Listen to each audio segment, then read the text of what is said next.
air pollution and dementia. Shocking new study reveals the link. In a groundbreaking study, scientists from the University of Cambridge have unveiled a startling connection between air pollution and the risk of developing dementia. With an estimated 57 million people currently affected globally, and projections suggesting this number could soar to 150 million by 2050, the findings underscore a pressing public health concern. This comprehensive review, which analysed data from over 29 million participants exposed to air pollutants for at least a year, is the most extensive of its kind. It revealed a significant link between three primary types of air pollutants and dementia.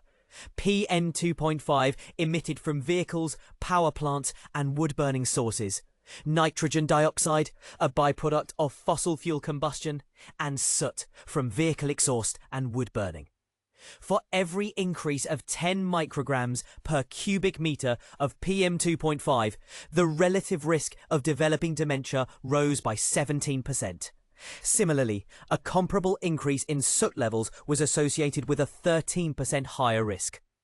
Alarmingly, these pollutant levels were nearing or exceeding the identified threshold in major UK cities like London, Birmingham and Glasgow in 2023.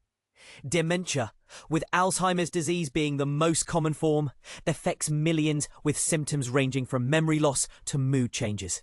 Dr. Heneen Craze, the study's senior author, emphasised that the research adds substantial evidence to the growing body of knowledge linking long-term air pollution exposure to dementia onset in previously healthy adults. The mechanisms through which air pollution might lead to dementia include brain inflammation and oxidative stress, a process that damages cells, proteins and DNA within the body. However, the study noted limitations, such as the predominantly white, high-income participant demographics, highlighting the need for future research to include more diverse populations. Dr. Isolde Radford from Alzheimer's Research UK called for urgent government action, stating that while air pollution is a significant modifiable risk factor for dementia, individual efforts are insufficient. She advocated for a coordinated, cross-government strategy involving departments beyond health to tackle this invisible threat effectively. Published in the Lancet Planetary Health, this study not only reinforces the urgent need to address air pollution, but also highlights its potential as a target for reducing dementia risk. As the world grapples with the dual challenges of environmental degradation and rising dementia rates, these findings offer a compelling case for prioritising air quality improvements to safeguard public health. How green spaces can protect the brain. Air pollution, PM2.5, ozone and Alzheimer's risk explained. Green spaces could be a game changer in combating dementia. New research reveals how nature might soften the harmful link between air pollution and Alzheimer's disease. But here's where it gets controversial. While some studies show a strong connection between pollution and cognitive decline, others suggest green environments could act as a natural shield against its worst effects. Let's break down what this means for public health. Alzheimer's disease and other dementias are now the 7th leading cause of death globally, affecting over 55 million people today. By 2050, this number could jump to 139 million, with costs soaring to $1.3 trillion annually. China leads the world in dementia cases, with 15.1 million elderly affected, 9.8 million of whom have Alzheimer's. Yet the real threat isn't just the disease itself, it's the growing burden of air pollution, which is linked to neuroinflammation, oxidative stress, and even cognitive decline. Air pollutants like PM2.5 and ozone are major players in this crisis. Studies show that higher levels of these pollutants are tied to increased risks of dementia, with ambient PM2.5 alone accounting for 28% of dementia-related deaths in 2015. But here's the twist. Green spaces might help counteract this. Research suggests that living in areas with more trees and vegetation is associated with better cognitive function, possibly by reducing stress, promoting physical activity, and filtering pollutants. This study goes further, revealing that greenness acts as a modifier in the relationship between pollution and dementia. In regions with high greenery, The negative impact of PM2.5 and ozone on dementia risk was significantly reduced. For example, in high greenness areas, a 10-unit increase in PM2.5 was linked to only a 2% rise in dementia risk, compared to 9.5% in low greenness regions. This non-linear effect hints at a threshold where nature becomes a powerful ally against pollution's toll. But not all findings agree. Some studies show no clear link between green spaces and dementia, while others find protective effects only in certain contexts. This inconsistency raises questions. Is the benefit of green spaces dependent on factors like income, geography, or the type of vegetation? And what about the role of other environmental factors, like urbanization or traffic noise? The researchers also highlight that economic disparities play a big role. Countries with lower incomes often face worse air quality and less access to green spaces, amplifying dementia risks. This underscores the need for policies that integrate both pollution control and urban greening to address the crisis equitably.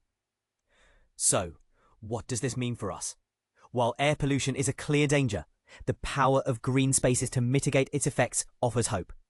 By investing in parks, tree-lined streets, and sustainable cities, we can create environments that protect brain health. But as the data shows, this isn't a one-size-fits-all solution. What do you think? Can green spaces truly reverse the damage of pollution? Or are there limits to their effectiveness? Share your thoughts below. Midlife air pollution alert. How dirty air ages your brain faster. Your brain could be aging faster right now due to what you're breathing, research reveals. The air surrounding us during our middle years might be silently damaging our cognitive health, according to groundbreaking scientific findings. A comprehensive new study indicates that breathing polluted air, specifically between ages 45 and 69, correlates with accelerated cognitive deterioration and observable changes in brain structure. This alarming discovery comes from research detailed by Thomas Westerholm in Newsweek. https://www.newsweek.com/this age range when air pollution starts damaging your brain 212576. The critical findings. Researchers conducted an impressively thorough investigation spanning almost 3 decades, continuously monitoring participants' exposure to harmful nitrogen dioxide and microscopic particulate matter, while simultaneously assessing their cognitive abilities through standardized testing. Surprisingly, the most significant negative effects manifested during midlife, persisting even when scientists accounted for variables like childhood cognitive capacity and previous exposure to environmental pollutants. Health experts project a troubling tripling of worldwide dementia cases by 2050, highlighting the urgent necessity to identify and address modifiable risk factors, with air quality emerging as a crucial but often overlooked contributor. Powerful statement from the research. Air pollution has been called the invisible killer and is the #1 environmental threat to health in the world. Thomas Canning, lead author of the groundbreaking study. Why you should be concerned. While most public health discussions frame air pollution primarily as a threat to respiratory and cardiovascular systems, this compelling evidence exposes its insidious impact on our neurological health. The midlife period, when many people are juggling careers, family responsibilities, and community involvement, appears particularly vulnerable to these invisible environmental hazards, potentially setting the stage for cognitive difficulties decades later. The implications become even more concerning when considering global projections. Dementia cases are expected to triple worldwide by 2050. Raising profound questions about the role of environmental factors in this looming health crisis. For individuals living in urban centres or near high-traffic corridors, these findings add another dimension of concern about long-term health outcomes. Perhaps most disturbing is the indication that even relatively low concentrations of airborne pollutants, levels often considered acceptable under current regulatory frameworks, may gradually erode cognitive functions like memory formation and information processing speed. This suggests we might be drastically underestimating the true public health burden imposed by atmospheric contamination. But here's where it gets controversial. If midlife exposure to air pollution truly accelerates cognitive aging, should we be reconsidering where we choose to live during our most productive years? Should environmental factors weigh more heavily in career decisions that might place us in polluted urban centres? And at what point does individual responsibility for cognitive health intersect with governmental obligation to ensure clean air? This emerging connection between air quality and brain health intensifies pressure on policymakers to fundamentally reconsider how airborne pollutants are regulated, monitored and mitigated, particularly as populations worldwide continue ageing. The true cost of pollution may be far greater than we've acknowledged, not just in healthcare dollars, but in the precious cognitive capabilities that define our quality of life as we age. What do you think? Should air pollution warnings include cognitive health risks alongside respiratory concerns?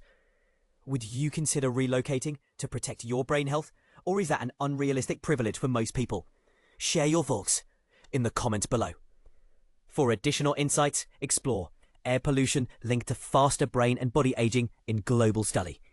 http://www.hn.org/air pollution linked to faster brain and body aging in global study.